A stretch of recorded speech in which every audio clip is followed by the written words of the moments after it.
Hello, this is Ryan Hahn, and I'm broadcasting with some of the most popular people and about popular products and events of the 1960s. I have with me Muhammad Ali to talk a little bit about himself. Here he is. I won my professional boxing debut in 1960. The first chance I had at a championship, I won. I beat Sonny Liston.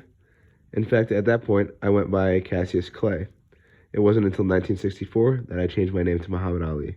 I ended my career with 56 wins and 5 losses with 37 knockouts.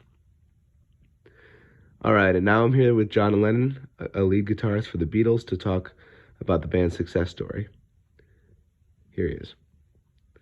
What really sparked our success was when we released I Want to Hold Your Hand, and it made hundreds and thousands of copies within less than a week.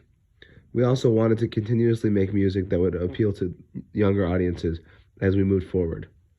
We had a driving force that would be more successful if a younger audience not only knew that they were understood, but to maybe try to get the older generations to see where the younger generations were headed. But yeah, we just continued to make music, and people definitely liked it. All right, and now I am going to show a toy that was released in 1960 called the Etch-a-Sketch. It is a toy that tests the artistic abilities of children and others too. It allows people to be creative. While difficult, you are able to just erase your work and simply start over. The Ohio Art Company wanted to create this to give people a challenge while also having fun. Popular movie in the 60s, released in 1960s, was called Psycho. It was starring Anthony Perkins and Janet Leigh.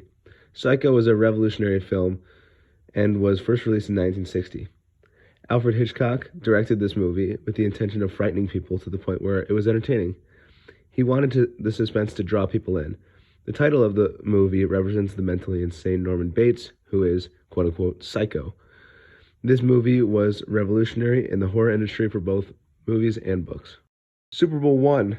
This was an event that would lead to many changes in the NFL and the start of an era.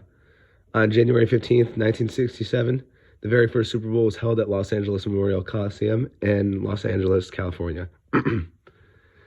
While there were NFL championships before, this was the first championship where the NFL and the AFL combined into one league of two different conferences, where their conference names were then changed to NFC and AFC. Super Bowl I was a battle between the Green Bay Packers and Kansas City Chiefs. The Packers won this game with a score of 35-10.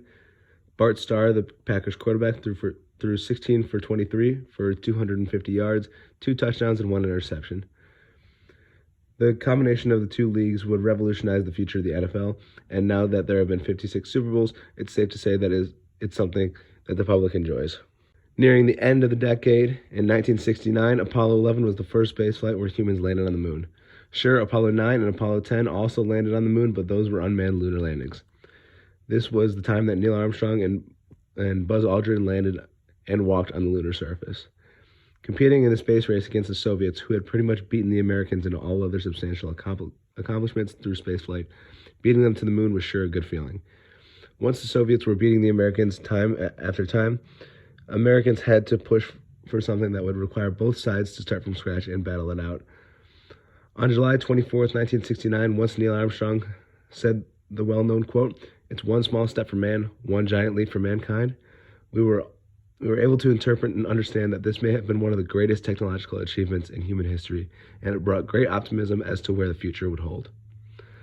Thank you for listening to my radio broadcast. This is Ryan Hahn signing off.